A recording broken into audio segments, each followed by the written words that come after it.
July 21st, 1861, the First Battle of Bull Run. We're about 35 miles southwest of Washington, D.C. I'm using free setup rather than the historical setup. Now, with free setup, you still have to set up Johnston's command as it's set up historically. They just arrived at Manassas Junction. The South must set up south of Bull Run, and the North must set up north of Bull Run. A critical point on the map is right here. This is the Union supply source. Bullregarde is set for a drive right on the Union supply. McDowell has set up Tyler and Miles right across the Bull Run. Now what this means is that if Bullregarde gets drawn first, he either has to retreat out of the field of fire of these units or attack. Of course he'll attack. And they want to force him to attack across the Bull Run, which is a great disadvantage. If any of the Union commands have to go first, they don't want to attack and they'll simply back up out of the field of fire. Alright, enough jibber jabber. Let's get to it. Tyler's chit is drawn first. He needs to draw a 1 or 2 to put it back in the bowl. Nope, 4 is too high. He attempted that, he failed, he goes next. Miles is drawn next. He also attempts to go back in the bowl and delay. He also needs a 1 or 2. 3, that would be no. And finally, Bullregarde is drawn.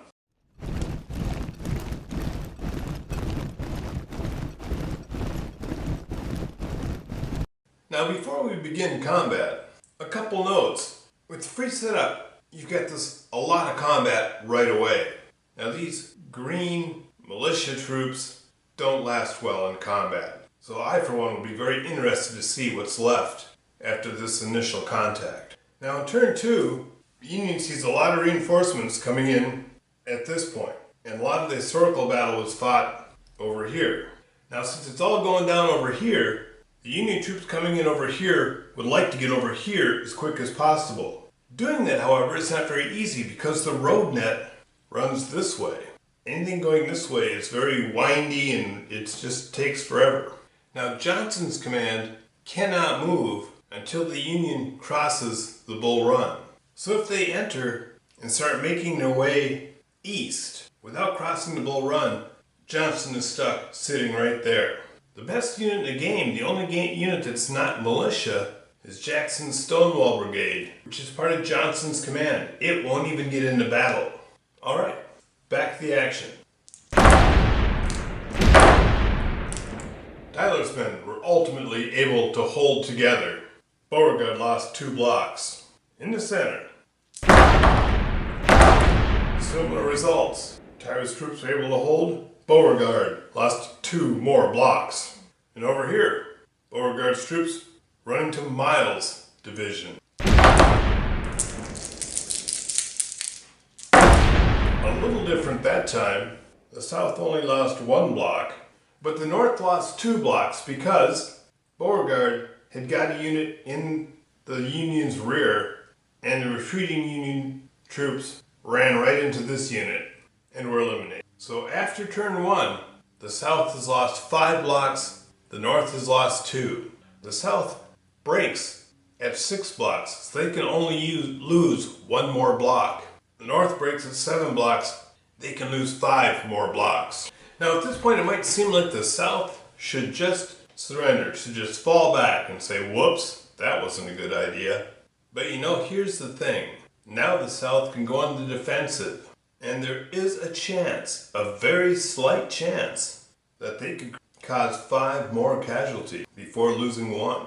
And if they do, wouldn't that be an amazing victory to pull off? So guess what? The South is holding on. Turn 2, mid-morning, Tyler's command. Tyler's command reorganizes and gets ready to press across the Bull Run. That was Heintzelman's 3rd Corps coming on over here. That was Miles' destroyed corps, the HQ, only thing left, falling back. And now Bullregarde's Army of the Potomac.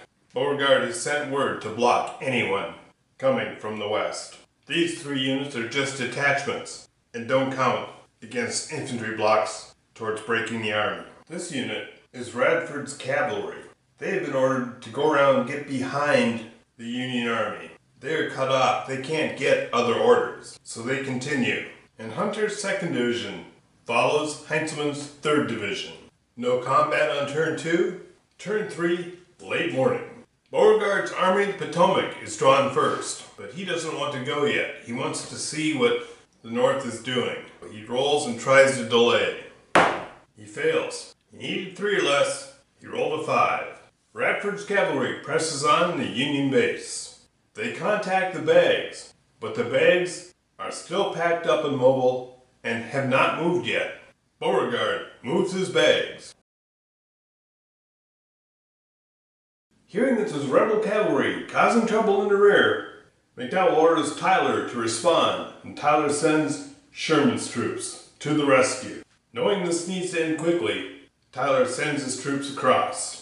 Heinzelman deploys his troops and sends them in. And now it's late morning. Will this confused battle get started? Heinzelman's attack on the southern detachment.